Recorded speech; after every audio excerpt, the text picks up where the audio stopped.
O programa a seguir tem classificação indicativa livre. Olá, seja bem-vindo ao FPR Notícias. Veja os destaques da edição de hoje. O FPR cria rede social para discutir políticas públicas. Universidade anuncia a criação de novos cursos de graduação. Acessibilidade, aparelho inovador facilita o acesso de deficientes visuais à leitura. E um sentimento comum entre muitas pessoas que utilizam redes sociais pode atrapalhar a vida dos usuários. É a inveja. Mas por que será que ela é tão recorrente? O FPR Notícias está no ar.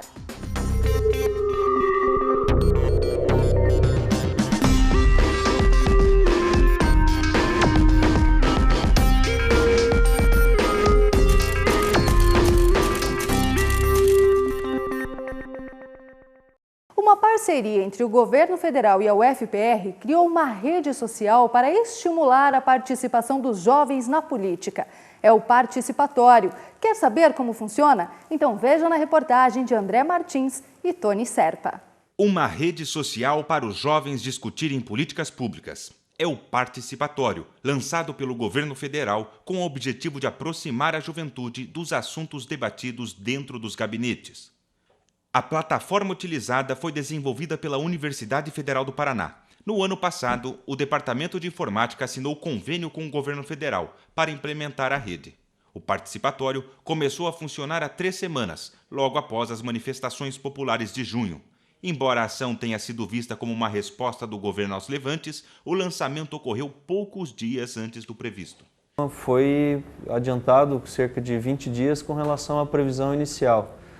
Mas uma coisa eu afirmo, o site não teria ido para o ar se ele não tivesse maduro já. O processo de desenvolvimento do Participatório envolveu vários colaboradores da UFPR. A equipe contou com cerca de 15 pessoas, entre alunos e professores de diversas áreas. Além da informática, participaram do projeto alunos de comunicação e design. Tudo para criar um ambiente atrativo para que os jovens discutam política. A experiência de Maurício com outras redes sociais ajudou o jovem a desenvolver o Participatório. No nosso caso, da rede social, toda a experiência que a gente tem já ajuda muito para pensar na usabilidade do cliente e como desenvolver esse software. A rede social está na versão beta, para testes. A previsão é que em novembro seja lançada a versão definitiva, com mais funções. Mais de 7.000 pessoas já estão cadastradas. Pensada para ser um meio de comunicação dos jovens com o governo. Então, o conteúdo que ele vai postar nessa rede social, a princípio deve ser relevante a questões como o desenvolvimento de novas políticas sociais, novas políticas de juventude, esse tipo de coisa. Além do Participatório, estão sendo implementadas uma biblioteca digital que vai armazenar livros, áudios e vídeos sobre assuntos da juventude e também um cadastro nacional de projetos, ambos com as plataformas desenvolvidas pela universidade. Para esse estudante, fazer parte do projeto trouxe uma experiência diferente. Trabalhar no desenvolvimento do participatório, tendo em vista esse aspecto social e político dele, tem sido uma boa experiência não só em relação à parte computacional da coisa, mas também uma grande evolução política para a gente. Qualquer pessoa pode se inscrever na rede social. Basta acessar o site do Participatório. E ainda falando sobre redes sociais, a gente sabe que elas são ótimas para comunicação. Mas é preciso ter cuidado com os sentimentos que algumas dessas redes sociais despertam.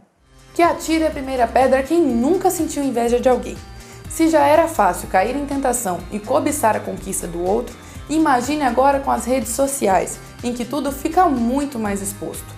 Antes, a inveja era algo abstrato, sem forma e nem cor. Será que poderíamos dizer agora que a inveja é azul?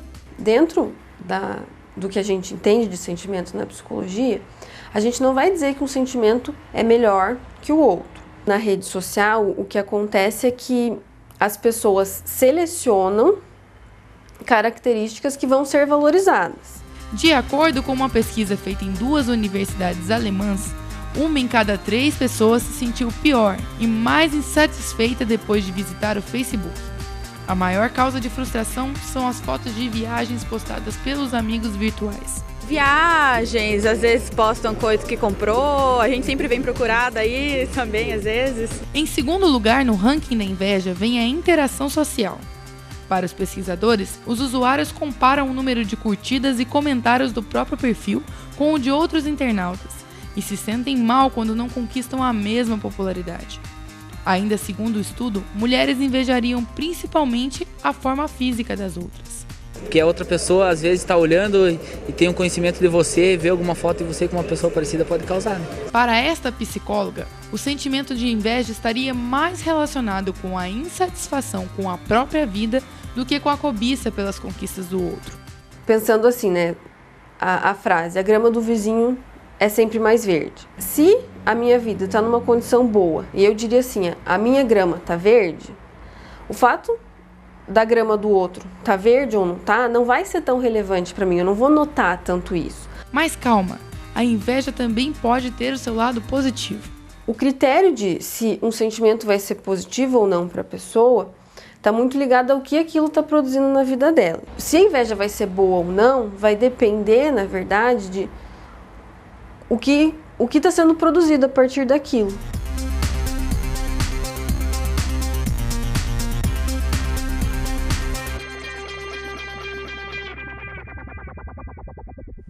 O Hospital de Clínicas é o maior hospital público do estado, referência no tratamento de leucemia. Essa semana, o HC completou 52 anos e a gente acompanha agora um breve histórico das atividades realizadas pelo hospital. O maior hospital público do estado do Paraná completou 52 anos com muitos motivos para comemorar. Além do Hospital de Clínicas da UFPR ser referência em vários serviços de saúde, ele é classificado com o nível terciário, ou seja, é capacitado para atender casos de médio e grave riscos. Eu acompanhei a vida do hospital nos últimos 50 anos. Meu pai foi médico e professor do Hospital de Clínicas, Dr. Adir Molinari, e lá em 1963 foi a primeira vez que eu visitei o hospital. Claro que eu fiquei lá fora, porque as crianças não podiam entrar. Nesses 50 anos, o Hospital de Clínicas cresceu muito. Ele não cresceu para fora. O prédio continua mais ou menos do mesmo tamanho, mas ele cresceu para dentro. A grandeza do Hospital de Clínicas pode ser traduzida em números. O HC conta com quase 3.000 funcionários, 261 consultórios e 59 especialidades médicas. Todos os meses passam por aqui 411 mil pessoas. Para a direção, administrar um hospital público tão grande traz alegrias e desafios. O Hospital de Clínicas, nesse ano que está se iniciando, a partir do dia de hoje, tem grandes desafios do ponto de vista de funcionamento no que diz respeito à questão financeira e no que diz respeito à questão estrutural em relação ao número de funcionários. São dois pontos principais, as principais dificuldades que o hospital tem para seu correto funcionamento. São situações difíceis, porém que o hospital convive com elas há muitos anos, praticamente há 50 anos. Então, é um cotidiano. O subfinanciamento crônico da gestão da saúde, ele se repercute em todos os hospitais como o nosso, hospitais universitários. Então, esse é o principal desafio. O que a gente pretende nesse ano é ampliar essa gama de atendimento à população do Paraná, aproximar cada vez mais o Hospital de Clínicas na questão da assistência e a educação e formação de recursos humanos que, no segundo momento, eles vão para a sociedade paranaense, vão assistir a sociedade em outros hospitais. E, além disso, também aproximar a pesquisa. Entre todos os serviços realizados pelo Hospital de Clínicas, o transplante de medula óssea se tornou referência para o país. O HC foi responsável pelo primeiro transplante de medula óssea da América Latina e é um dos poucos hospitais do país a ter um centro adequado para o transplante de medula de não aparentados. O hospital é também um dos poucos no Paraná a atender gestantes de alto risco e a ter uma UTI neonatal. Além de prestar serviço à população, o Hospital de Clínicas tem um importante papel na formação de novos profissionais. Para nós é uma grande alegria, 52 anos de trajetória desse hospital no estado do Paraná, na área da educação e da saúde. É o maior hospital público do estado, tem um nível de excelência em atendimento reconhecido por todos. Temos áreas que despontam, né? Mas o hospital faz um trabalho muito consistente em duas dimensões. Na assistência à saúde das pessoas, e isso é inestimável para o nosso estado, e também na formação de novos profissionais para a área de saúde. Não o prédio que está fazendo aniversário, mas as pessoas que militam nesta casa de saúde e de educação ao longo desses 52 anos é que estão de aniversário. O Uma biblioteca tradicional aqui da UFPR ganhou novas tecnologias para atender mais e melhor.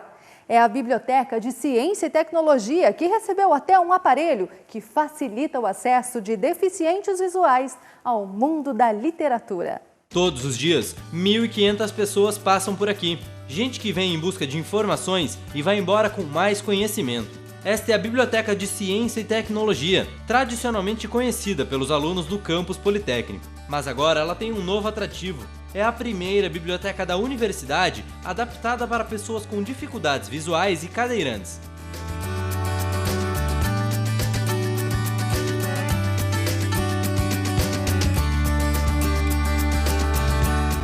As adaptações custaram R$40 mil.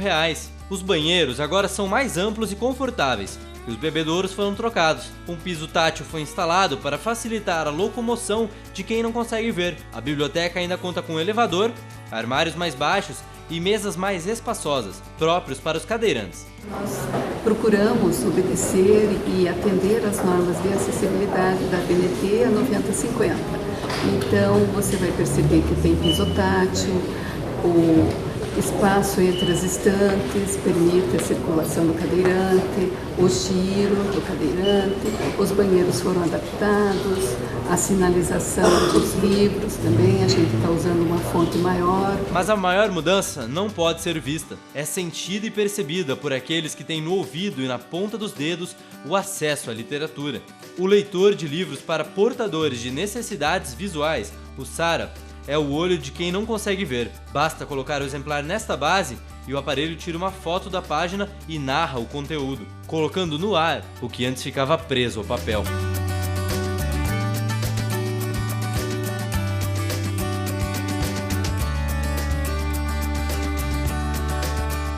Os alunos têm elogiado muito o equipamento pela dinâmica em que eles têm uma independência muito grande, eles deixam de utilizar o serviço de um acompanhante ou de um próprio funcionário. A facilidade que ele oferece de leitura em 15 idiomas, as facilidades em termos de comandos do próprio equipamento. É um equipamento que ele é simples e muito usual. Então a gente sim tem procurado atender os usuários como um todo, mas tem uma preocupação muito grande com os usuários que têm algum tipo de necessidade especial.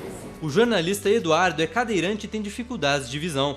Ele sabe bem como é difícil ter acesso a audiolivros, principalmente de literatura especializada. Atualmente, ele cursa uma pós-graduação e, a pedido da UFPR TV, veio conhecer a biblioteca. Eduardo ficou admirado com a facilidade proporcionada pelo aparelho e com a infraestrutura do lugar.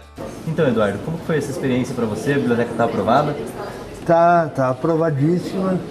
Eu acho que é necessário ter mais espaços como esse, né? Para que as pessoas com deficiência tenham cada vez mais autonomia e consigam cada vez se virar mais sozinhos. Com relação ao SARA, eu acredito que com mais alguns ajustes ele será um equipamento, eu diria, revolucionário, porque eu me surpreendi bastante. Recomendo, principalmente o equipamento que a gente testou agora há pouco, sensacional. Domingo é Dia dos Pais e o UFPR Notícias vai homenagear um pai que é exemplo para muita gente. Ele enfrenta sozinho o desafio de criar 4 filhos. Aqui na universidade ele é motorista. Leva os professores, alunos e funcionários para lá e para cá.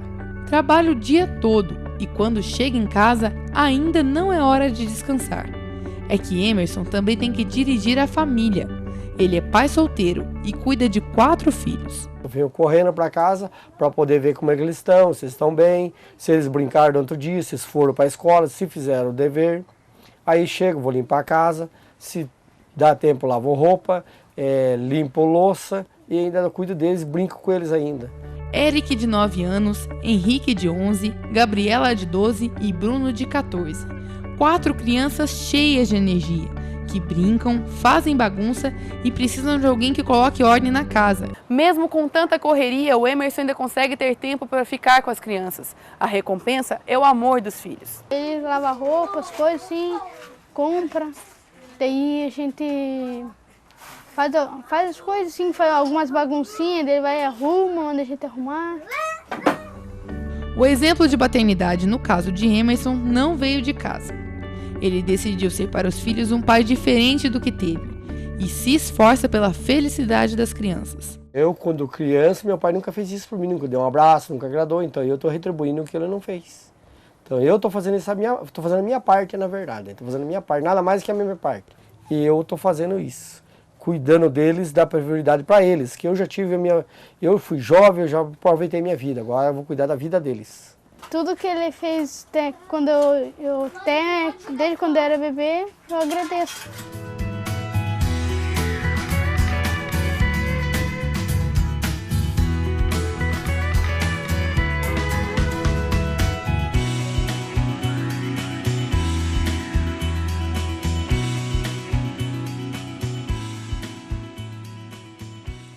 E veja a seguir, o FPR anuncia a criação de novos cursos de graduação. A gente volta já já.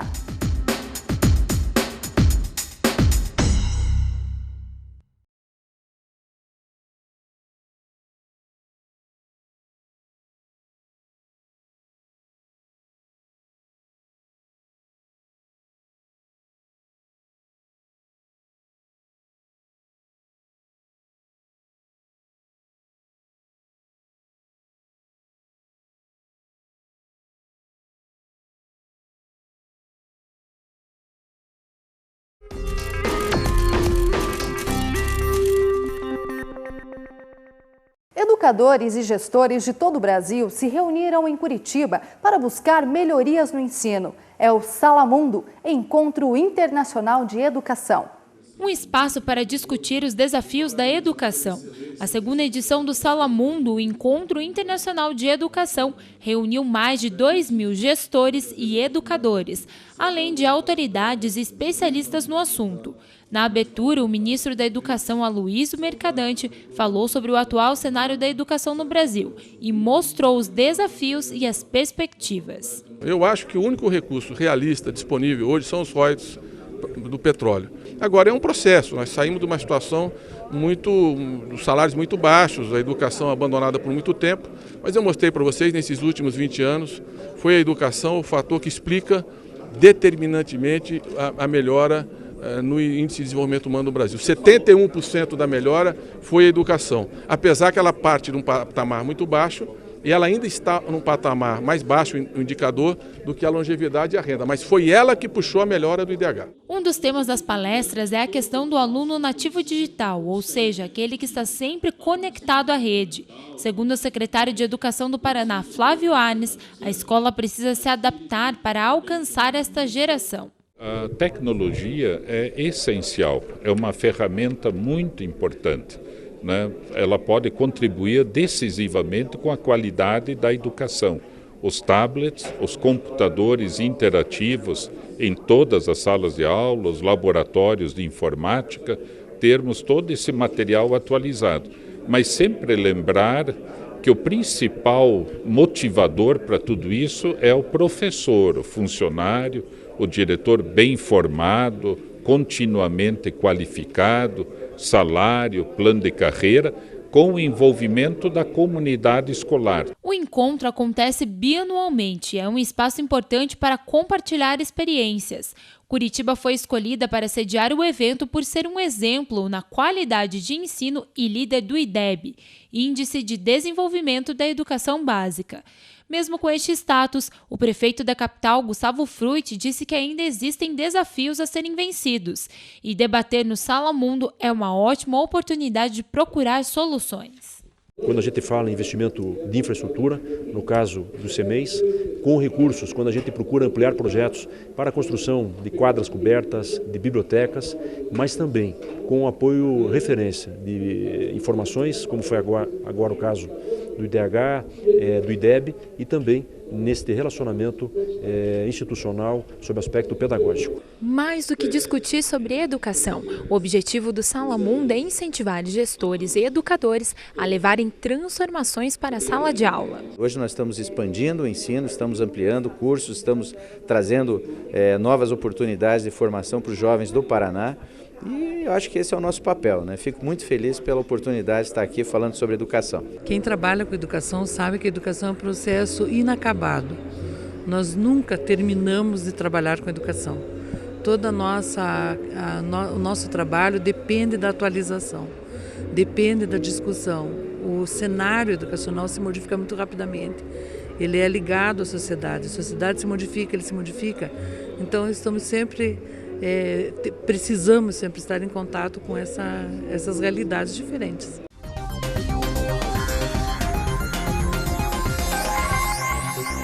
A Procuradoria Federal especializada na UFPR tem uma nova procuradora-chefe. Maria Albertina Carino de Camargo tomou posse esta semana, em solenidade realizada na reitoria. Maria Albertina entra no lugar do procurador Marcos Augusto Malisca. A UFPR recebeu a 9ª Conferência Brasileira de Mídia Cidadã. Foi a primeira vez que o evento aconteceu em Curitiba. O encontro reuniu acadêmicos de 39 instituições de ensino superior do Brasil, além de membros de diversas ONGs. Os participantes debateram sobre formas de aumentar a presença de diferentes grupos sociais nos rádios, TVs, jornais e revistas. O Conselho Universitário da UFPR se reuniu para discutir e votar a criação de novos cursos. Os integrantes do COUN também debateram a implantação do campus em Jandaia do Sul. Foi pauta do encontro a criação dos cursos de Engenharia em Aquicultura e licenciaturas em Ciências Biológicas, Ciências Exatas e da Computação para o campus Palotina, a licenciatura em Ciências Exatas no Centro de Estudos do Mar e o curso de Fisioterapia do setor de Ciências Biológicas.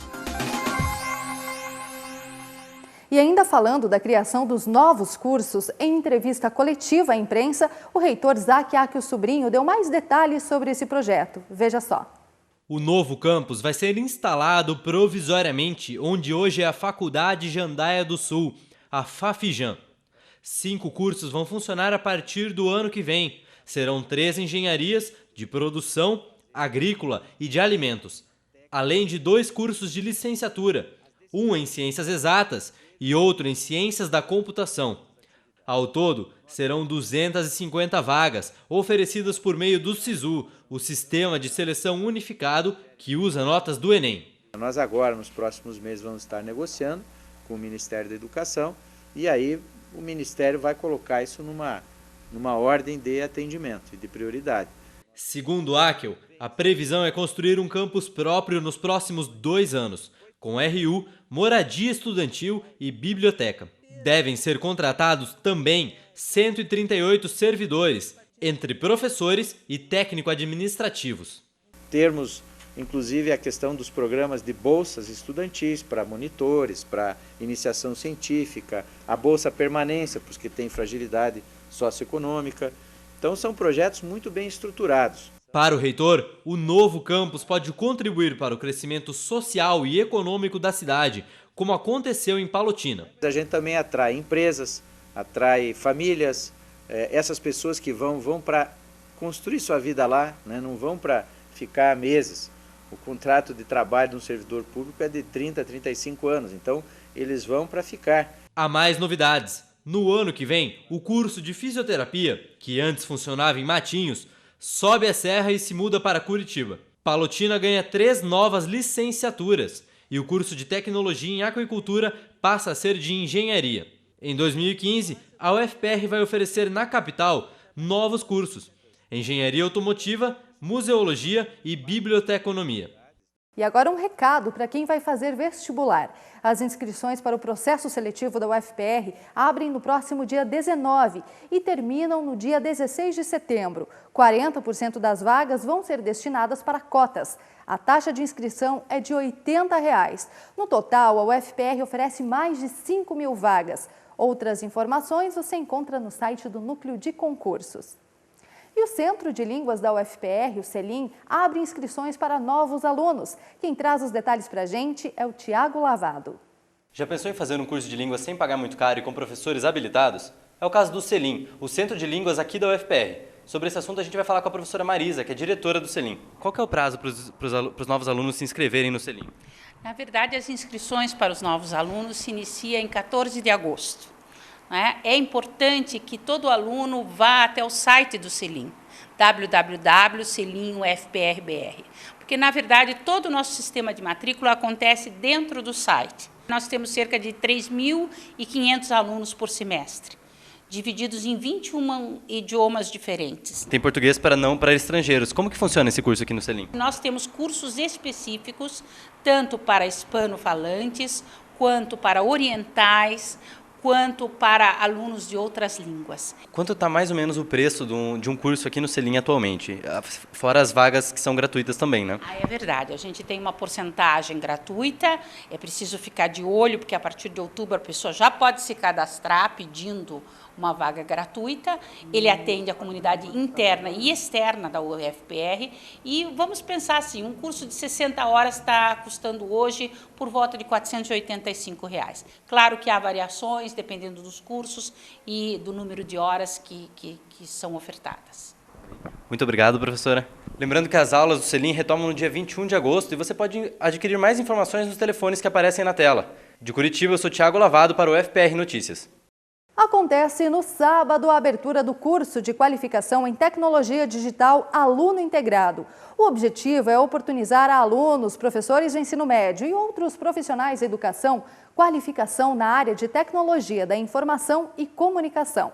O curso é oferecido na modalidade de educação à distância. E mais informações você encontra aí no site que aparece na tela. Já diz o ditado, filho de peixe, peixinho é. E na segunda reportagem especial em homenagem ao Dia dos Pais, a gente vai conhecer duas famílias em que pais e filhos decidiram seguir a mesma carreira. Quem conta essa história são Gabriela Broliani e a Vita Rigamonte. Entre semelhanças. Eu acho que foi uma das experiências mais ricas do ponto de vista afetivo que eu tive na minha vida. Acho que foi uma experiência muito rica. E diferenças. Eu escolhi tomar diversos caminhos durante esse percurso, que talvez não seriam os caminhos que ele tomou durante o percurso dele. Especialmente, se você me permite, ele torce para um outro time, um rival. Uma profissão em comum. Acho que contribuiu muito não só o meu pai, mas o fato de toda a minha família ter uma tradição na área. Então, do meu avô ter sido advogado, e meu avô teve uma influência muito grande na minha formação, e do meu bisavô ter sido desembargador. Em algumas profissões, os filhos costumam seguir os passos dos pais, como os advogados. E além de ensinar em casa, alguns pais têm a chance de participar da formação do filho na universidade, como aconteceu com Manuel e Adriano. Primeiro dia de aula, quando vi o Adriano, como começa com A, então na lista de chamada é um dos primeiros, né? A satisfação e a emoção que eu fui tomado quando li o nome dele na lista de chamada foi enorme. O problema é que, além de aprender a matéria da disciplina, o filho e o pai precisam aprender juntos a agir dentro de sala de aula como aluno e professor.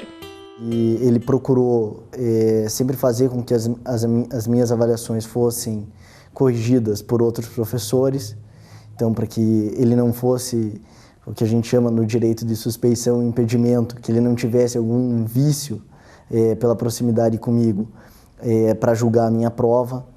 E dentro da sala de aula, eu sempre tratei ele como um professor. Eu chamava ele como professor, eu perguntava as coisas para ele como um professor, nunca como se fosse o meu pai. Agora, depois de formado, Adriano já escolheu que área do direito seguir, e não é a mesma do pai.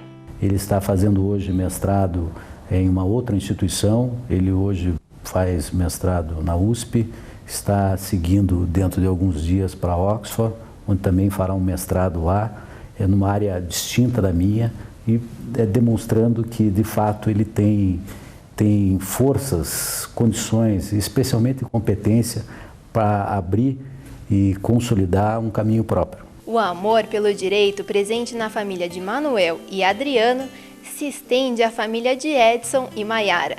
Os pais, que são sócios, tiveram a oportunidade de ensinar os filhos dentro da UFPR e hoje, apesar das diferenças dentro da profissão, trabalham lado a lado com a família. Eu aqui no escritório, atualmente, eu assessoro ele na mesma área. Basicamente, nós dois fazemos a parte de direito empresarial do escritório. E eu tô amando, tem sido uma experiência muito boa, eu tenho aprendido com ele todos os dias, em todas as oportunidades. Edson até tentou evitar ser professor da filha. Quando a Mayara passou na Federal e eu fiz os cálculos de quando ela chegaria no terceiro ano, cheguei à conclusão de que ela seria minha aluna. Nesse momento, comuniquei a ela que eu ia para a reunião de departamento e que ia mudar para dar aula à noite, para não dar aula para ela. E sofri uma pressão, Eu nunca pressionei, mas ela me pressionou para que eu desse aula para ela, porque ela achava que gostaria de ter aula comigo. Como a tentativa não deu certo, dentro da sala de aula, um procurava ajudar o outro. Na aula dele, era comum que ele fizesse pergunta para os alunos, era um método que ele utilizava, até para a gente acabar se envolvendo na aula. E como eu sabia que ele ia ficar muito constrangido de me fazer uma pergunta, eu sempre ia lá e respondia antes que ele precisasse me perguntar aquilo. Então, eu já evitei um constrangimento para nós dois. E depois de 2 anos como professor e aluna, os dois tiveram recompensa no momento da colação de grau. Eu fui coordenador do curso de Direito e entreguei centenas de diplomas durante 4 anos. E a cada diploma que eu entregava, eu imaginava entregar para a Mayara. No momento então que eu entreguei o diploma para a Mayara, de fato eu me senti nas nuvens. Foi muito, muito emocionante e te diria, talvez tenha sido, em termos de universidade, o momento mais emocionante da minha vida até hoje. Para Mayara, o pai hoje representa muita coisa. Eu sempre tive muito orgulho dele. Então, ele é isso para mim, ele é um exemplo do que eu quero chegar a ser um dia. Mas para Edson, a resposta para a mesma pergunta é bem mais simples. Como que é a sua relação com ela? O que ela representa para você, assim, na sua vida pessoal e profissional, tudo? Amor. O FPR Notícias termina por aqui, mas antes a gente se despede com as imagens da fotógrafa Mariane Mendonça. Ela fotografou pais e filhos e registrou o amor que existe entre eles. Um excelente final de semana, aproveitem o Dia dos Pais e a gente volta a se encontrar na semana que vem. Até lá!